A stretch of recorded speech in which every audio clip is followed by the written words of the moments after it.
Hello and welcome to the first ever edition of the Lowdown Live. Joining myself and Mikey McCubbin as ever by my side. But we've got a very special guest. Lyes Bouzidi is in the building. Lyes, welcome to the Lowdown. How are you? Appreciate it, man. I'm good. Good to be back. Great to have you on board. Mikey, yourself, are you well? I'm very well, thanks, Tiggs. Very well, thanks. Very excited to be doing the Lowdown Live for the first time. Thanks everyone who's tuning in. Hope you're going to stick with us for the full hour, because it's going to be a good hour, I think. I'm quite excited. It's going to be so much fun, guys. Get your comments in the comments section. Respond to the poll as well. We've asked the question, which of these Premier League stars is most likely to move for £100 million, and given you the option of Isak, Saliba and Cole Palmer. Get your thoughts on that in the comments section. But today, guys, the main discussion point is choosing or picking who is most likely to move for £100 million in the next few windows, potentially even this summer. And Lyes, let's kick off with a guy who has been the talk of the town this season after a sensational campaign, Alexander Isak. He's been absolutely brilliant, hasn't he? I think over the last two seasons, to be honest with you, obviously last year was a bit more injury-stricken at the start, and then he went on that incredible run of form in the second half of the season, and I think he's carried it on to this year.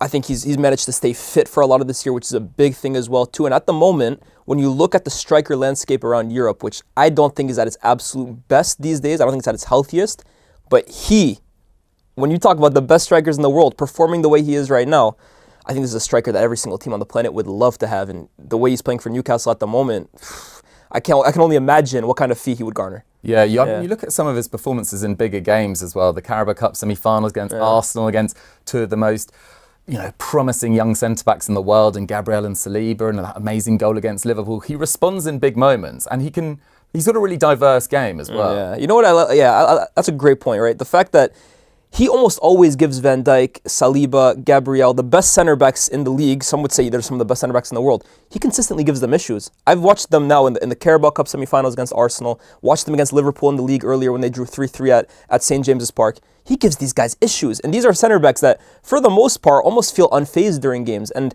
I think that's saying a lot, right? Oftentimes he's being compared to Erling Haaland, who's obviously a much different kind of striker. And the pure volume of goals that Erling Haaland provides you over 38 games is just ridiculous. And until I see Isak do that, that's obviously something Haaland has in his favor. But in terms of being a 90-minute threat, being able to drift out wide, being able to take players on, being more of a playmaker, being able to hold up the ball at a high level against these guys, I don't think there's a striker in the league that does it at the level Isak's doing right now. Yeah, he has been absolutely sensational. I mean, Mikey, in terms of the question of £100 million, do you think it's almost impossible to get him this summer?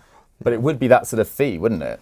I think it would have to be. Yeah, I think he's so important to Newcastle, isn't he, at this moment in time, that they would effectively price him out of the market. It feels like £100 million this summer for whoever would be going for a striker, i.e. Arsenal.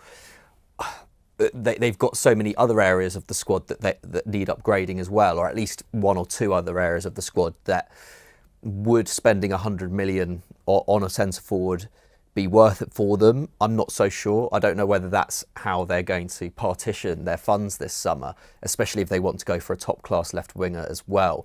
So, yeah, and also add into that the fact that Zubimendi is likely to join them too for quite a big fee. So, yeah, it feels like for now that Isak probably is Newcastle's, and it's not only... Yeah, I think it is. He's that unique profile, and that's what makes him so easy to price out, because not only does he win Newcastle games, but he also has that continental flair that has been missing from Newcastle for so many years, right? It's not only just about Newcastle getting into the Champions League, but it's about Newcastle as a brand. And when the takeover happened in 2021, I think that was what Newcastle fans would have been hoping for as much as anything else in terms of their success on the field, was, finding someone who is going to be that superstar, who has that, David Ginola factor maybe from the 90s, someone who turns Newcastle back into this kind of stylish, fashionable outfit. So beyond the goals and assists, I think, what he brings in terms of entertainment and his profile is massive. Someone who would literally, go to Barcelona and be able to play alongside those guys and elevate that team and bring a stylishness that, even some players in that Barcelona team wouldn't have because of how unique he is. I think that's what sets him apart.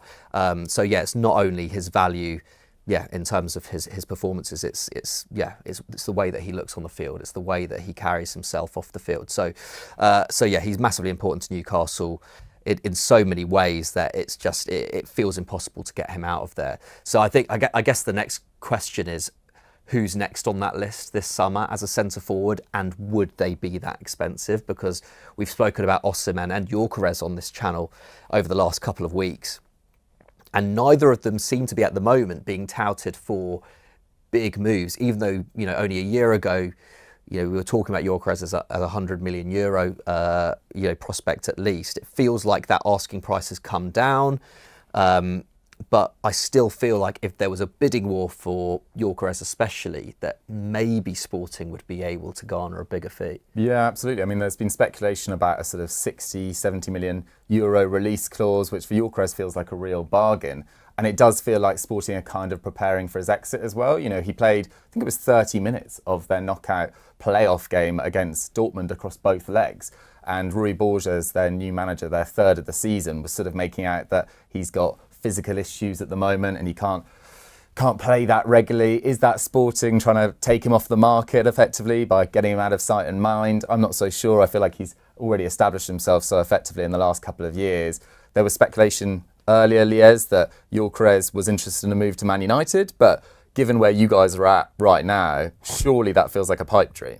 It feels like a pipe dream, but we signed Paul Pogba in the Europa League, so if Man United, I don't think anything is ever impossible. Now, obviously, they aren't the most desirable destination, and of course, you look at from a financial point of view, could they even afford such a deal when they have so many issues throughout the pitch? But yeah, I think Viktor Gyökeres, maybe the reason that he kind of isn't getting the attention from the top clubs, I think is, as always, which whether it's right or wrong, I do think there's a hesitancy to dip too much into a market that isn't established as a top 5 league. Whether that's right or wrong, I think that is how some clubs look at it. And I think you also look at his game as well too. He's proven that being able to play on a high line, running in behind, using his physical presence, finishing chances, he's very, very good at that. But then again, when you're comparing him to an Isak who's all-around game just seems so polished and you don't really see any huge flaws in his game. Obviously, he's going to cost more, but I think for the elite clubs, that's more of a desirable asset to a Gyökeres, in my opinion. Okay, let's leave Alexander Isak for now. Let's talk about a player that might slightly frustrate any Real Madrid fans that are watching, but it has been in the papers. Vinicius Junior, McCubbin. Potentially, there's rumours about a move to Saudi Arabia. Yeah, this has been talked about for quite a while now. Especially, towards the end of last year, then February as well, we saw those reports about a potential £200 million fee. I think we just leave this open for a debate here because there's not much point going into what Vinicius Junior's done. Everyone knows how important he's been to Real Madrid over the years. Everyone knows, how immense he was, especially last year, especially in that breakout 21-22 campaign, those Champions League winning seasons for Real Madrid, and last year getting that brace in the semi-final against Bayern before scoring in the final against Dortmund. Like he's been such a big game player for Real Madrid, especially in the Champions League over the years. And even this year, when his scoring exploits have taken a bit of a dip, mainly because Mbappe is now the main goal scorer at that club, his dribbling is still amazing. Like he's still. The goal he scored the other week. Oh my goodness! Against Rayo Vallecano. Yeah, ridiculous. Like I still feel like he is the scariest dribbler in world football, and that again, I don't think you can put a price on that. Just the amount of dangerous situations that he creates. Having said that, he has recently said that he wants to sign a new contract at Real Madrid. That Ballon d'Or snub last year, going to Saudi Arabia is that rules you out of that. And as much as I personally think, the Ballon d'Or as a prize I think it's talked about too much, if I'm honest. But it clearly is very important to him and is very clearly important to a number of top players in Europe. I think that's a massive factor as well. So personally, I feel like this is even less likely than Isak leaving Newcastle this summer. Maybe in a few years. I guess that's the other thing from my perspective, that maybe 2 years down the line, even if he does sign a new contract, maybe it's a possibility because it does feel like compared to 2 years ago, he is more expendable at Real Madrid now because of the emergence of Endrick, because, Rodrygo could potentially take his place on the left long term as well. You've got Bellingham, who's another match winner in there. This Real Madrid team is only getting better and better and less reliant on him. So yeah, I don't know what you guys think. Could you see this being a possibility at any stage? I don't see this as a possibility whatsoever, and I actually really disagree with you in terms of how expendable he might be compared to, like, now that Endrick has come in or Rodrygo. I actually think Vinicius is probably the guy at Real Madrid whose spot at the club is probably the most secure if you look at all the superstars. I just think the way they wrote out for him last year with the Ballon d'Or, basically boycotting the entire awards. Let's be real, guys. Jude Bellingham for half the season last year was arguably the best player in the world. They pushed Vinicius Junior for that Ballon d'Or at Real Madrid. I think that's a huge sign of the amount of love and confidence that they kind of show in this guy. I think he will sign a new contract. And when I look at Real Madrid, that's the guy I think of. Like, for me, he is the face of that club, in my opinion. In the post-Ronaldo, post-Benzema era, Vinicius is Real Madrid. And yeah, you're correct in saying his goal-scoring exploits have dropped off. I think, to be honest, him and Mbappe, it almost feels like when one is firing, the other is maybe hurting a little because of that, and then vice versa. But I think eventually they will get it right, because the best players in the world typically do. They find a way of playing together. But I just think with Vinicius, this is a guy that, in my opinion, unless something drastic happens, will retire at Real Madrid. Yeah, I guess another point is that from his perspective as well, he clearly loves the club, doesn't he? 100.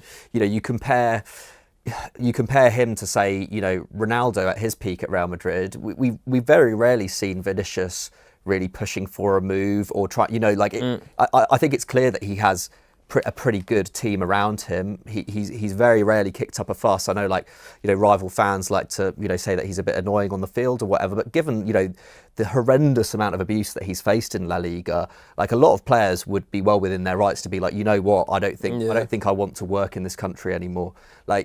And Vinicius there haven't really been those noises from him. So he clearly loves the club. He clearly feels like he's pretty well looked after there.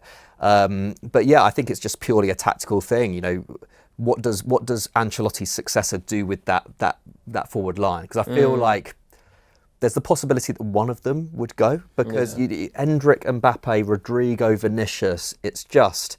And then you have Bellingham in there, who's also playing an advanced midfield role. It's a ridiculous amount of talent, and it only feels like a matter of time until one of them is like, I'm not really getting the game time I deserve here. But then I think you leave that up to the players to make 100%. 100%. Any successor to Ancelotti would want Vinicius Junior to choose from in their squad, And it's also about the football food chain. Like, where do you go after Real Madrid? Thank you. You only go down, man. There's nowhere to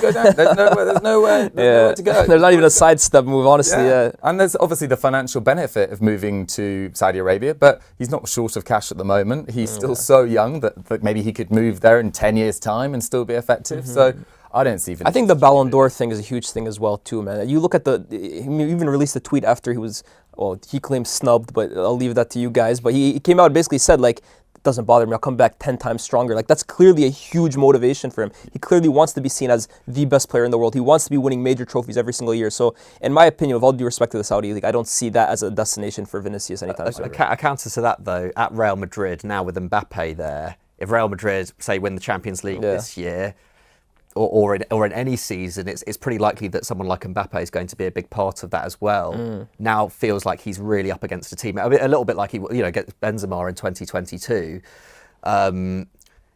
Equally, the flip side to that is, Neymar kind of left Barcelona. Yeah, the grass isn't always greener. It didn't work out for him, did it? They were further apart in age, though, so that was probably a worse call for I don't know Neymar. if they were at that point. Neymar, when he left Barcelona, how old was he at that point? No, I think the gap to Messi is further than Vinicius Junior. For sure. That was just a foolish call, I think, as it turned out, from Neymar for sure.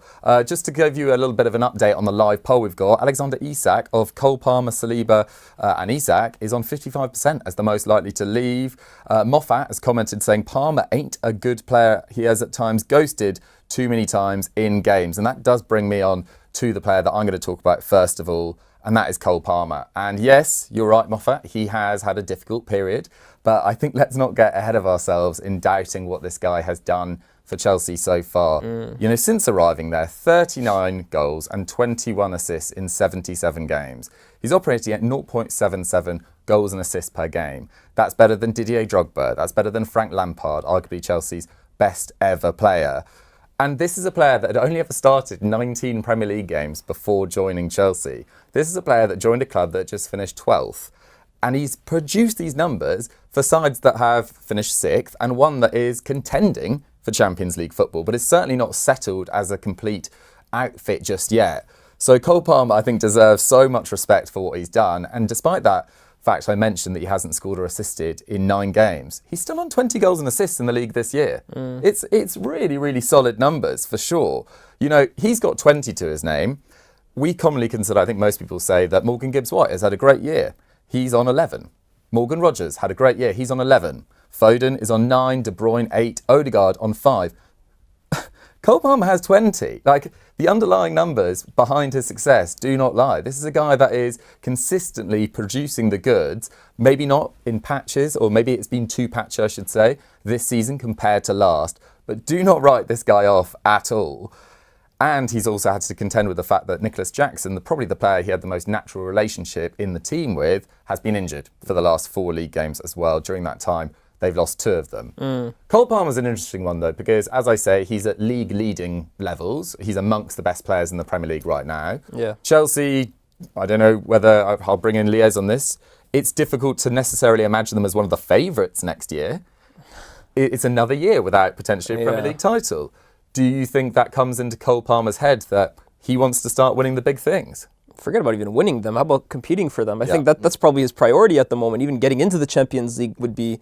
it feels at the moment like they're in contention for it, but like, when is that going to happen? I think what goes in Chelsea's favor here is the fact that they have these guys tied down on contracts till the end of time. So maybe they could kind of control their futures there. But yeah, a player like Cole Palmer, what he's done at Chelsea since he joined the club, I look at the amount of money that they've spent on that team, and I'm of the belief that it's one of the worst value for money in terms of what, like, they have a very talented squad, but you look at how much money they spent on it, how many of them can you genuinely say were worth the fees that they bought, have actually matched that level? He's one of the few. Yep. And when you look at the attacking pieces around him too, Pedro Neto, who came in for big money, Jadon Sancho, Madueke, who else do we have here? Modric, Nkunku.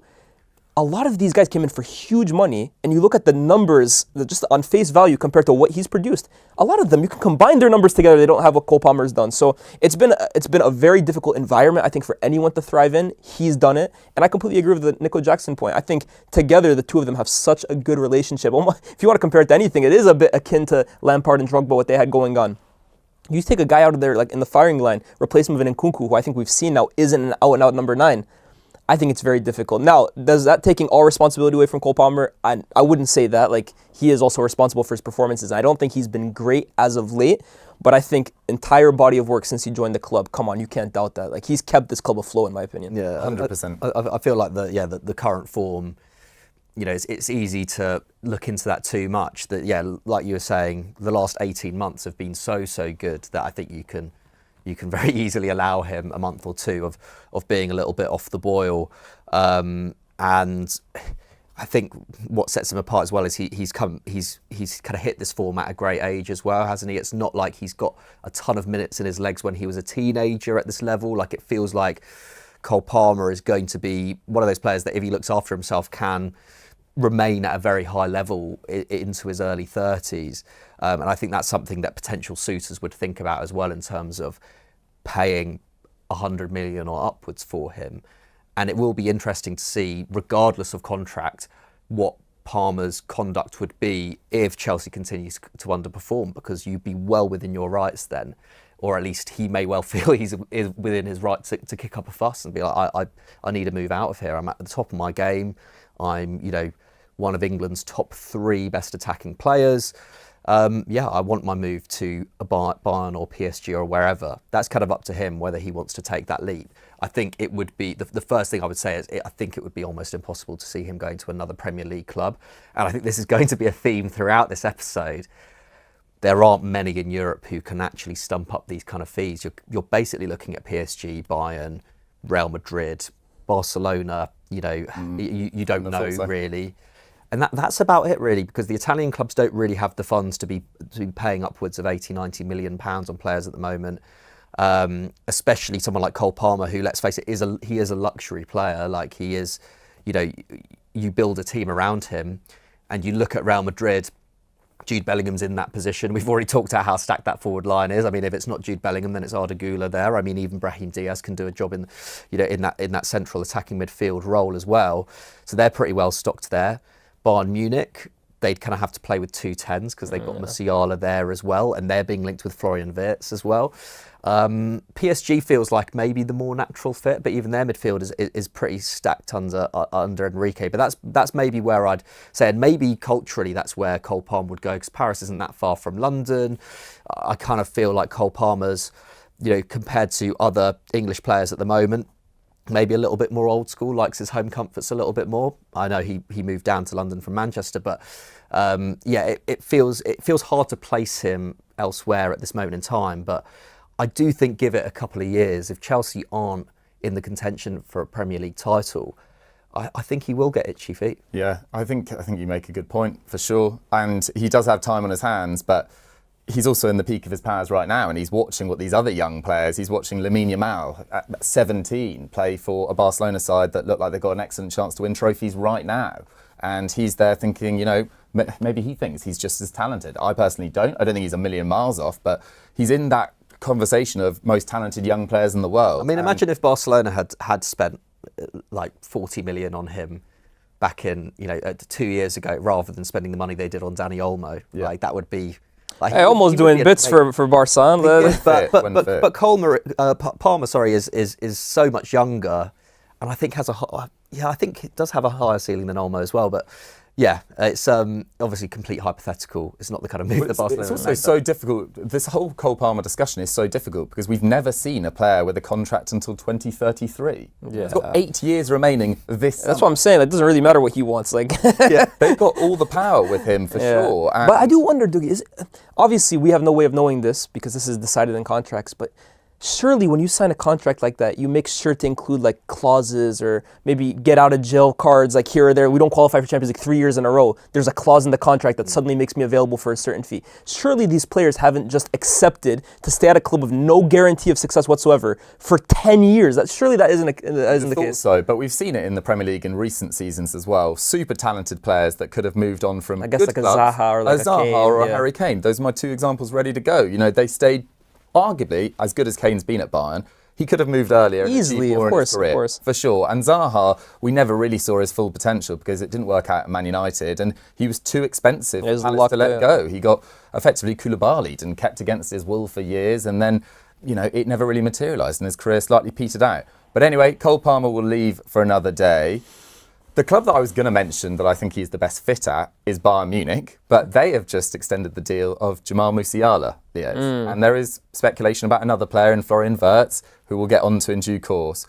But Jamal Musiala, where are you at with Jamal Musiala? Because I think he almost goes under the radar how special he is. I think he's very, very unique. I say this on every show I go on. He's my favorite player in the world. Really? I love watching Jamal Musiala play. Now, I often hear as well, too, that he's frustrating for some people, and does he deliver in terms of production as much as he should? But I just look at a player of that skill set that's able to disrupt entire setups purely through the way he's able to carry and weave his way through defenses.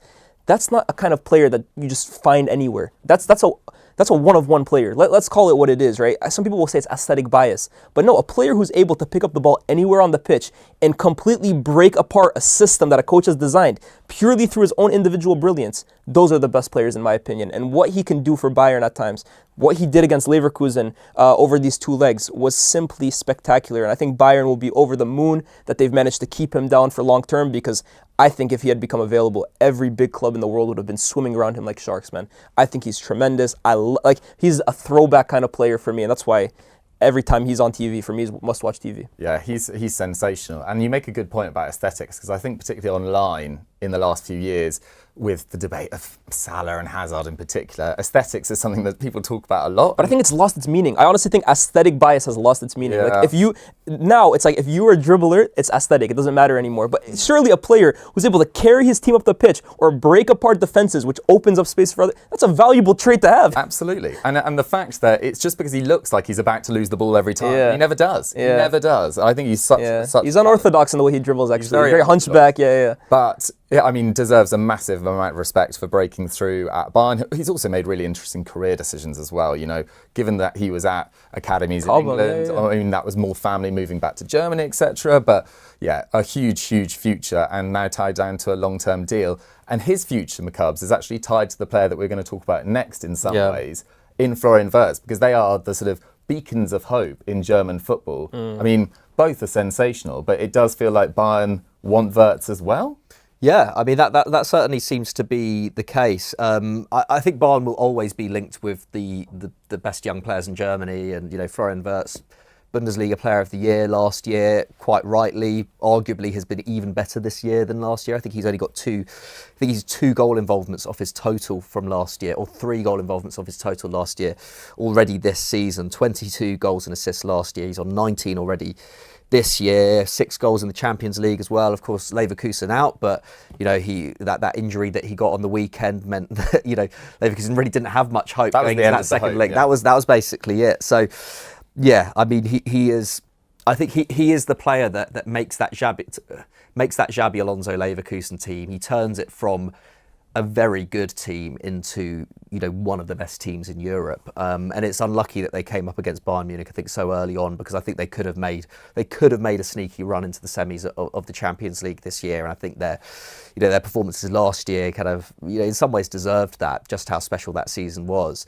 But yeah, Florian Wirtz, I mean, he's currently under contract until 2027, so this summer would be the summer to sell, but reports indicate that he probably will sign a new contract, but that would then include a release clause in the summer of 2026. So after the 2026 World Cup, probably a World Cup where Germany are expected to do big things, and Florian Wirtz and Jamal Musiala could become even bigger household names by that point. By that point, I think Wirtz is going to be 23. So really coming into that time of your career where you do get that massive move to a massive club.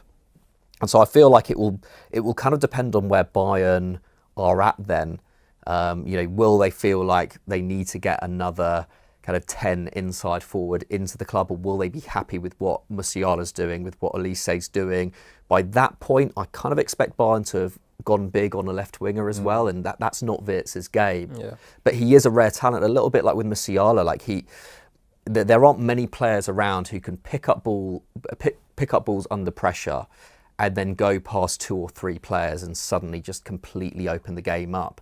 And from a Man City perspective, it feels like he's almost, like, in terms of what he can bring, he's almost a hybrid. Similar to Foden. No, I don't think so. I think he's actually the antithesis of Foden, but he's quite different than I think he's more similar to Bernardo in many ways in terms of his ability to get through 2-3 players at once, and he's almost like a hybrid between him and KDB. I think I agree in terms of the skill set that he offers. And Man City do play with 2 10s, and I think they need another 10. You've got James McAtee there, who Pep has a lot of faith in, like in terms of when he speaks about him, but I don't think he's got as much game time as that's warranted this season. You've got Nico O'Reilly there as well. I forget the other option they've got. The Echeverri, who's coming in as well. Who massive talents there.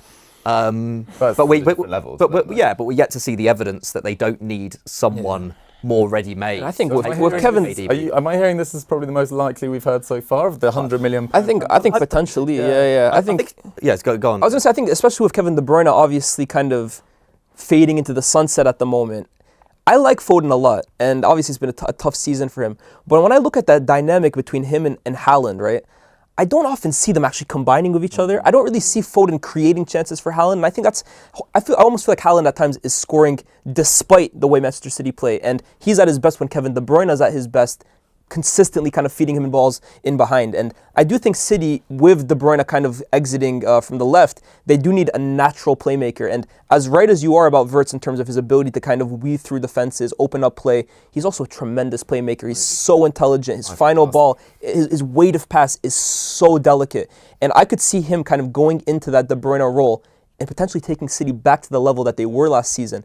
And the thing with him as well, too, it's like when you look at where De Bruyne was at when he joined Manchester City from Wolfsburg, you could kind of say it was similar, right? Obviously, he hadn't won the league with Wolfsburg, but he was the Bundesliga Player of the Year. He was slowly but surely establishing himself as one of the up-and-coming best number 10s in world football. And I look at Wirtz, and I think it's a similar career trajectory. I'm not saying he's going to be as good as De Bruyne, but it could be a similar move. However, with Bayern, it would be very Bayern Munich-esque to go and take the best player in Germany that doesn't play for Bayern Munich and bring him to the club. That's a move that they would have made 5 years ago. For sure. And it's a comfortable move for Wirtz as well. Did you see what Hoeneß and Rummenigge were saying the other day? They said he's the best player in Germany, right? Former directors sort of planting the seeds of, this guy's a real talent. And most people in Germany, which is interesting, which I don't think a lot of people in England sort of know about, actually perceive Wirtz to be the bigger talent than Musiala. And look, you're choosing between great and great, but it does go to show how special Wirtz is. And I don't think I've ever seen a player come back from an ACL injury. Look better. And look at his level almost instantly. Yeah. It's insane. Yeah. Most people say that you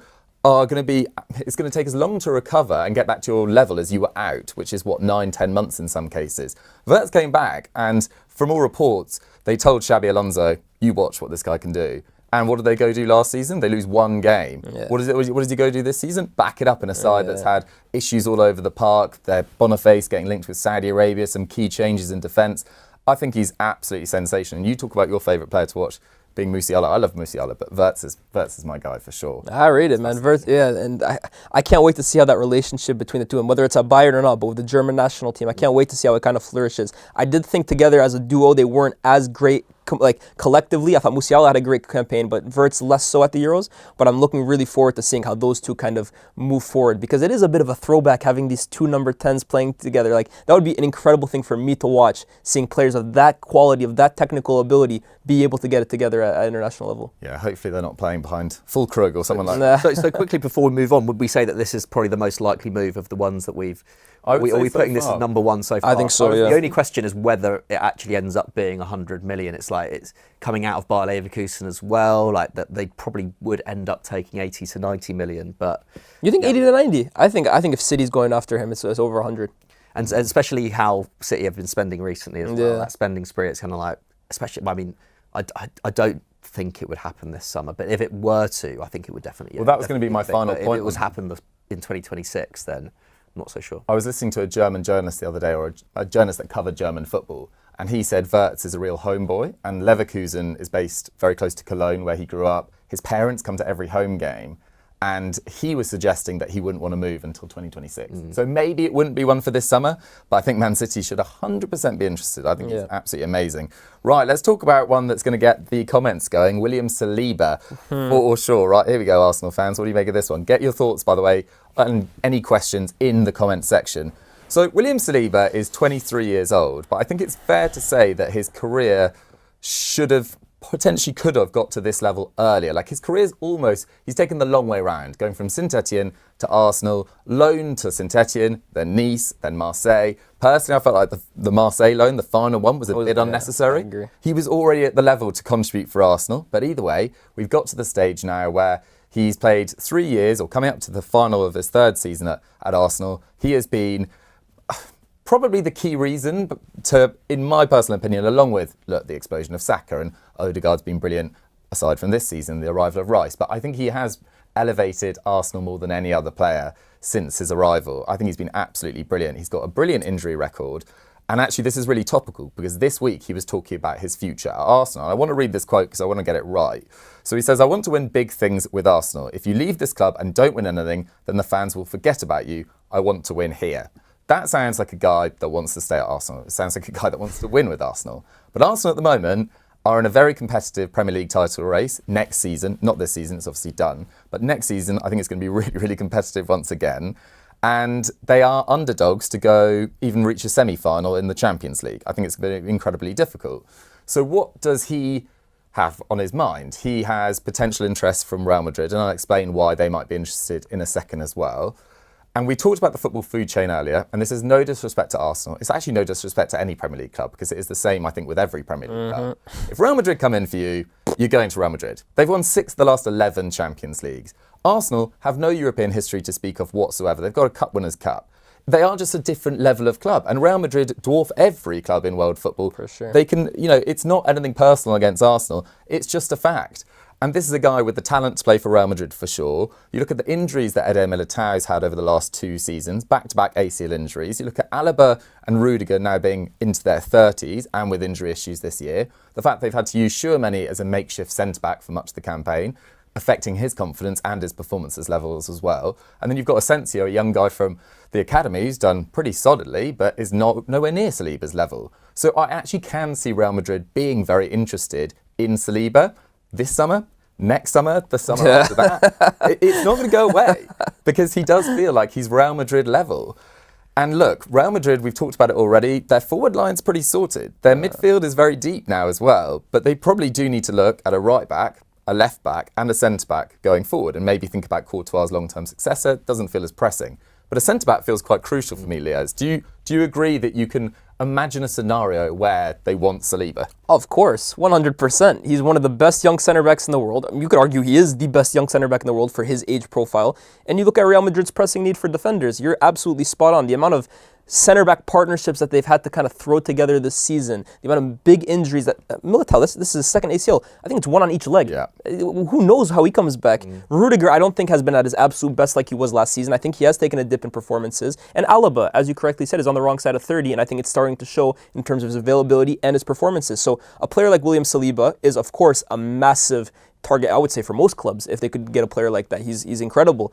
And yeah, he can talk all he wants about I want to win at Arsenal, but at the end of the day, footballers are competitive, and footballers also have short patience, right? Like, it's all well and good what Arsenal have been doing over the last 3 years. They are competitive. They have elevated their profile of a club compared to before where they were under Arteta. Before Arteta, excuse me. That's all brilliant. But at the end of the day, he's going to also look at what the board is doing in terms of how they're strengthening the squad, how they go into next season as well too. Are they able to continue progressing? Because I think this year, at maximum, they've stagnated. You could make the argument that they've actually declined. And if things don't continue to kind of go in that trajectory where Arsenal are looking for, he will eventually run out of patience, and he will eventually look at a Real Madrid and say, yeah, why not take my talents there? I mean, you guys must have seen the quotes from Rooney the other day talking about when Tevez and Ronaldo left United. Of course, he went to Fergie's office, yeah. Going to Sir Alex and saying, what's happening here? What's the project? You have no doubts that Saliba and his agents are looking at this summer as a key summer for Arsenal. Yeah. And actually, on that topic, we put out a poll in the comments which says which club will be most active in the summer transfer window. And we put Chelsea, Man United, Liverpool and Arsenal in there.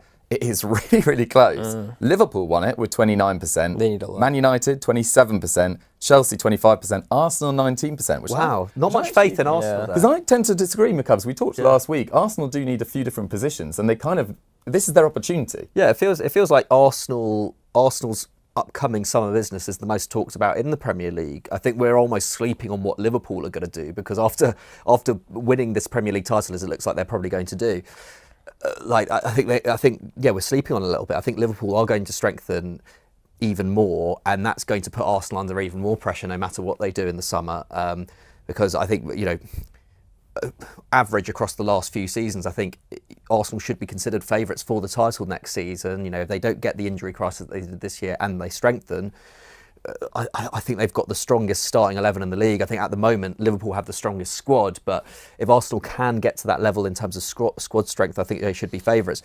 But away from that as well, I think when we talk about Saliba, it was interesting hearing those Van Dijk quotes about him the other day. Van Dijk saying that, Saliba is at a much better level than I was at his age,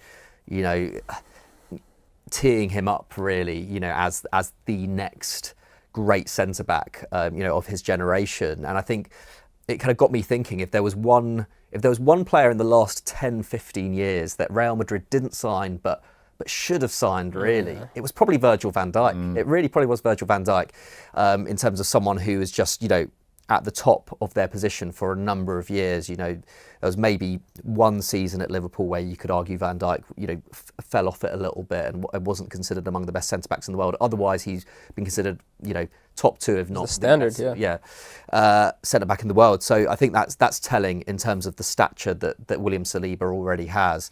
But it's interesting, that poll. Yeah, I would not agree at all. I think Arsenal, it's going to be between Arsenal and Liverpool most busy this summer. I think Man United are, it remains to be seen how hamstrung United are going to be from PSR. I think Chelsea, similarly, I think long-term need to be thinking about PSR, and they've got. I think it's going to be more about shifting players before buying them. I think City as well too, man. I think City are in for a huge summer, both in terms of outgoings and incomings. Yeah, well, guys, since we've been talking about it, they've updated the poll as well. Man United are now in front. Arsenal, since your excellent monologue, McCubbs, they've had a sharp rise. So I mean, they have to after the summer, and I think January as well too. They need to go big this summer. And again, if I was a player at Arsenal, considered one of the best players, whether it's Bukayo Saka, whether it's Saliba, whether it's Gabriel, and I'm looking at the business that my club did in the summer and then in January, and that's how you were back to go into another title race, I'd be extremely concerned, and I'd be looking at the club this summer, okay, what are you going to do for us to get us in a better position? And if that doesn't happen, the best players in the world will sniff around at other clubs for sure. Okay, Lyes, we've talked about the big clubs, we've talked about the big fish in Real Madrid and Barcelona to a certain extent as well. Do you think there's an option that Rodrygo, a big fish at Real Madrid, but not the biggest, do you think he could be on the move? A year ago, I would have said yeah. When Mbappe came in, I was of the opinion, and I stated this a few times, I think Rodrygo, within a year or two, will be the first one to kind of leave, because I think already he's had to play a role that I don't think is his favorite or his best for the benefit of the team. And now you're bringing in yet another attacker that plays kind of in that same area of the pitch that he likes to, in Mbappe, who tends to drift off the left.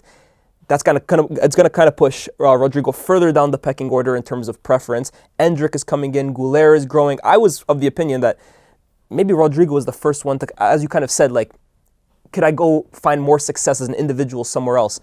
But give Rodrygo so much credit, man. It doesn't matter who comes in. It doesn't matter what name is starting in his favorite position. It doesn't matter what position he's playing in. He just performs, man. The Bellingham quotes on him were amazing. Yeah, Bellingham came out recently and said he thinks he's the most talented player in the team. It depends how you kind of view talent, but he's certainly up there. He's certainly up there. I love Rodrygo so much, man. I think before the season, I think this is the first year I really feel like he's starting to get a bit more acclaim from the wider footballing world in terms of how good he is. But before the season, I would have 100% said he's the most underrated player in the game, because the amount of production and the amount of the performance level he gives you playing on the right is crazy. This guy's better on the left. He's, in my opinion, Real Madrid, they employ the three best left wingers in the world. Vinicius, Mbappe, Rodrygo, and one of them plays on the right. I think this guy, if he really wanted to, if he went, you talk about Arsenal needing attacking reinforcement. If he went and played on the left at Arsenal with Saka on the other side, that takes them up a crazy level. Chelsea, Man United, City, every team in the world would love this guy on the left. I give him a lot of credit, right? Because I don't think he's bothered whatsoever being at Real Madrid, not being the main guy all the time, playing in a role he doesn't prefer as much, and not kicking up a fuss whatsoever, just performing like he needs to. I give him so much credit. Yeah, I mean, to hear it from a guy with a lot of ego, rightly so, and Jude Bellingham as well, saying this is our team guy, this is the guy that sacrifices himself week after week, that just shows the acclaim that he's held in at Real Madrid. And he's been performing better in the Champions League than La Liga for a number of years. Yeah. You know, for, I think it was 2022, crucial goals, particularly in that Chelsea. Against City. That was the City one, the 2 goals at the end of Tim. Amazing, amazing, amazing. So let's see what happens with Rodrygo. McCubbs, let's talk about a player that, in January, I thought, what does this Kavisha Kvaratskhelia arrival mean for Bradley Barcola? Yeah. But he's had a great year, and he looks happy. Amazing year. It really has been his breakout, hasn't it? I know 2 years ago he was great at Lyon, and last year had a decent first year at PSG in fairly limited minutes. But I mean, 13 goals and 7 assists in 1,700 Ligue 1 minutes is pretty much, it's something to behold, I think. And people talk about Ligue 1 being an easier league, but I think he's been a big part of why this Luis Enrique PSG team looks so dangerous, especially one which has operated without a proper centre forward. The way that him and Ousmane Dembele have played off each other has been remarkable. You saw it, with the Dembele goal against Liverpool the other day. Like Bradley Barcola playing on the right, not his favoured position.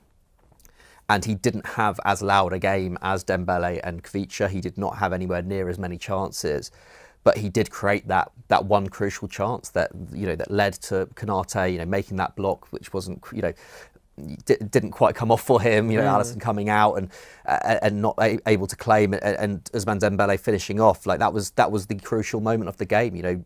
Not just a few minutes after Salah's shot was blocked by Pacho. So he has really come up in crucial moments for PSG this season. You think about that performance against Man City as well in the group stage. That was a real 6-pointer there. Yeah. PSG and Man City both on the brink of going out automatically at that point.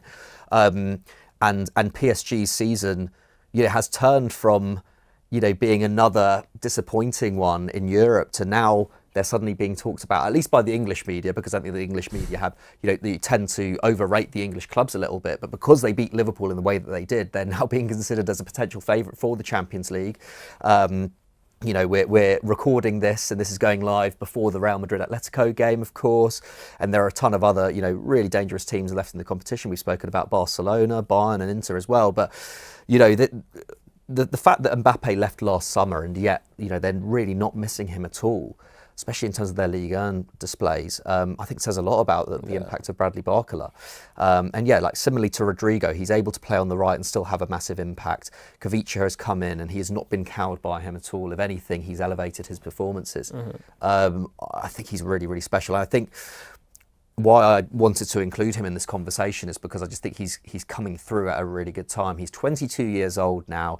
He plays on the left. There are a ton of clubs in Europe that need a left winger, and if this Luis Enrique project doesn't quite bear the fruit that we want it to in terms of actually getting over the line in the Champions League, then I think there are, in the next few years, going to be very exciting projects out there, whether that be at Manchester City.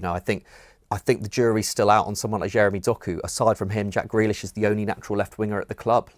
I think Bradley Barcola would be amazing there. I think Bradley Barcola would be an amazing option for Arsenal this summer if they really wanted to put the money behind a left winger as well. It feels like it's kind of between him and Nico Williams, and Nico Williams is probably the cheaper option, but Barcola certainly the more in-form option. You look at Liverpool, who's going to be the guy who takes up the mantle when Salah either leaves or his production drops off? That's an interesting one. If Vinicius were to leave Real Madrid, probably almost certainly not going to happen. But if there was something to happen at Real Madrid, I think Barcola again is right up there as one or two best options.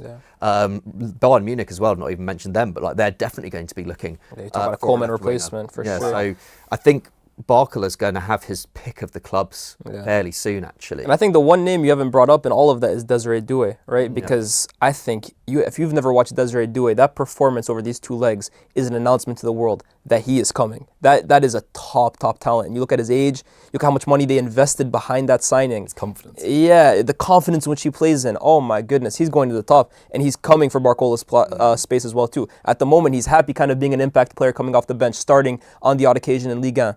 I think going forward, his spot in that team is only going to grow. It's interesting, and he is more of a natural fit on the right as well, isn't he? Because he played so much there for Rennes, and at such a young age, he's got so much experience already. So that is an interesting point there. It will be interesting to see what happens at PSG over the next year, and whether Barcola. I mean, even this summer, if bids come in for him, if Barcola is actually, I think now's my time to jump and just hold it down as a left winger at a top European club. For sure. I just found it so satisfying watching that tie and the work rate of the forwards compared to previous PSG forwards as well. The amount of times Barker or Kavicha or Usman nipped back and made it so difficult for Gravenberch or McAllister to build any sort of momentum. And this is a Liverpool midfield that's coasted through most of the season with no real matches against them. I thought PSG's forward line worked so hard. Right, we're going to do a few more towards the end of the show. Rafinha next. Quite simply, a world-class season. An absolute world-class season. A season that should be remembered in 10, 15 years. I think he's been that good. 27 goals and 19 assists now in 41 games. In his first two seasons combined, not too bad at all, but 87 games, 45 goals and assists combined. So this has been an absolute explosion under a manager that has just used him in a variety of different roles, and he leads the press, he leads the intensity of this side, he's so creative, he's so clinical now as well. That goal in that first leg against Benfica, Wojciech Szczesny, I think, had to make 8 saves. They were down to 10 men. That was a huge moment, it felt like, in Barcelona's season. Rafinha pops up with it. And look, it's very easy to get obsessed with Lamine Yamal, and rightly so. I think he's a phenomenal talent.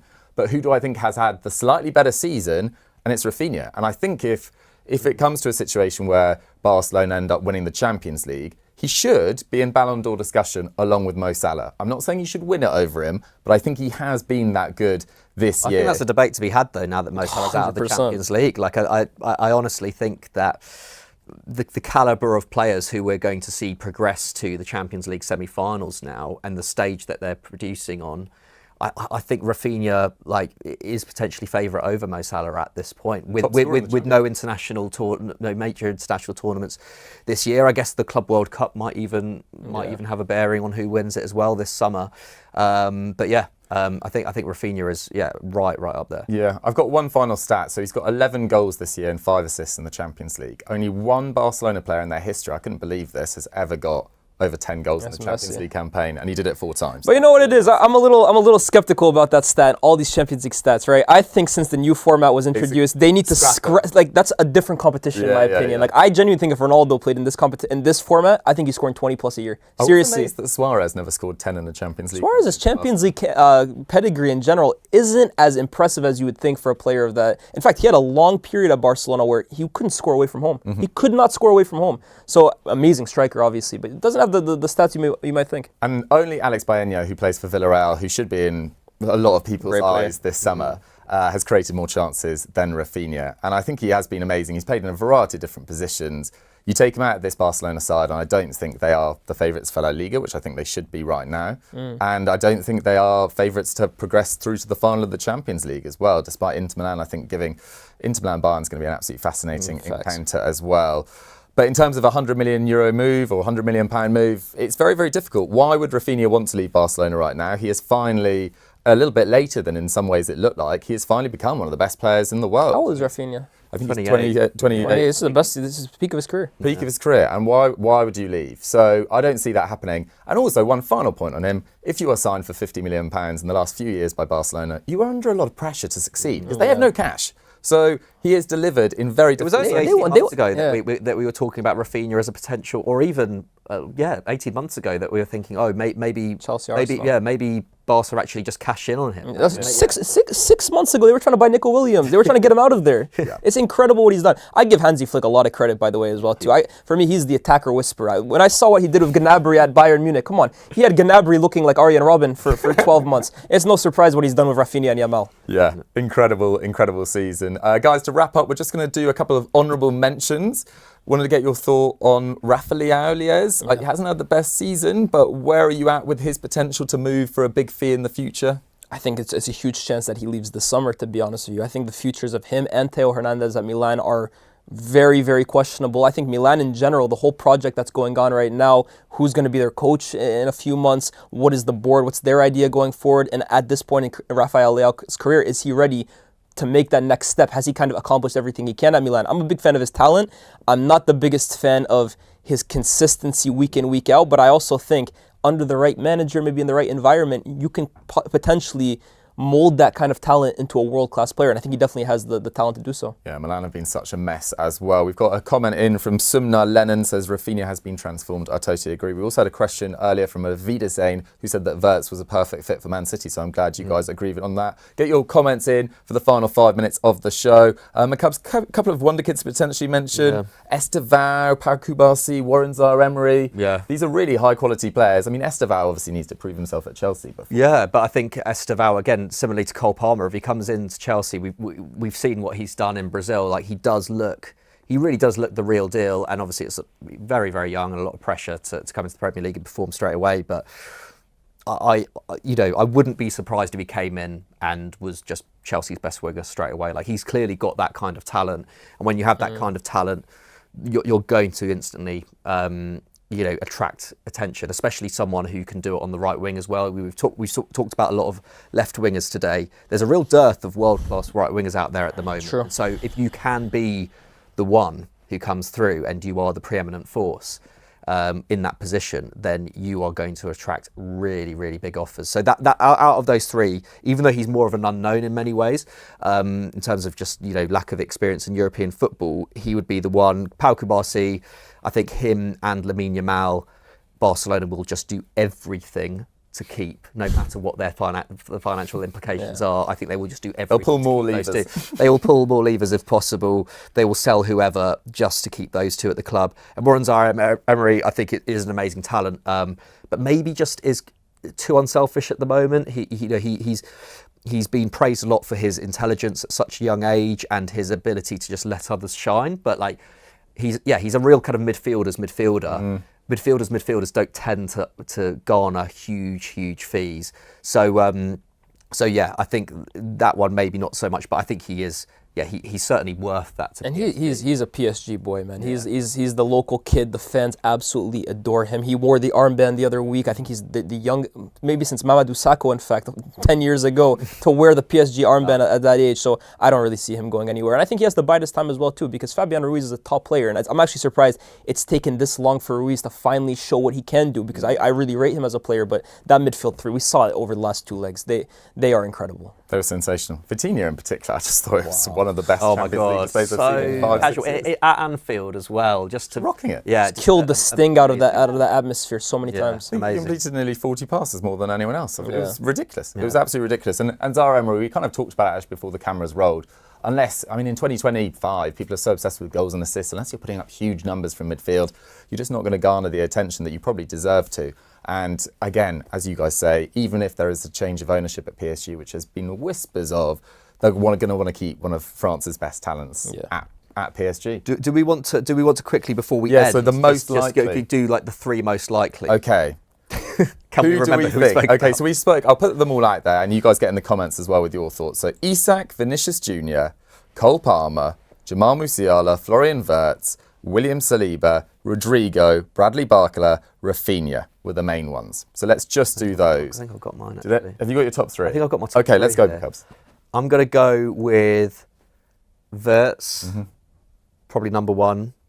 Number 2, I'm going to put Barcola in there. I think he's going to garner serious attention in the next year, and then Saliba number 3. I'm going to go for Saliba there. That's a good shout. It's a bit of a hot take on that, but yeah. So this is not just in the next year. It's like in the next 18 months. I think out of these players, who's good. You had me on the first 2. I agreed. Wirtz and Barcola, I think, are the top 2. I think Isak. And I don't think this summer he'll go anywhere. I think it's going to be too much. But I think the year after that, I think the big dogs will come swimming. You named all the right ones. I might have Saliba a little higher. Really? Saliba a little higher. I think I'd have him at. Wow. I'd have him at 2. I think Alexander Isak definitely feels like it. So you see this as a big year for Arsenal this next season in terms of. Yeah. I think a lot of Arsenal fans are sort of outlining it. New sporting director, he's got to get it right. It's a huge first summer. Summer. So I'll go Isak, Saliba, and then Wirtz. I think Wirtz will stay in Germany till after 2026, whereas the other 2. No, potentially one to look out for as well too is Kobbie Mainoo. I don't know if he hits the 100 million mark like we're kind of trying to, but he's got to sign that new contract. And if he doesn't, I mean, I think it's only until 2027 at the moment. So it's a really crucial 6 months here, especially given the reports that he's potentially keen on a move abroad.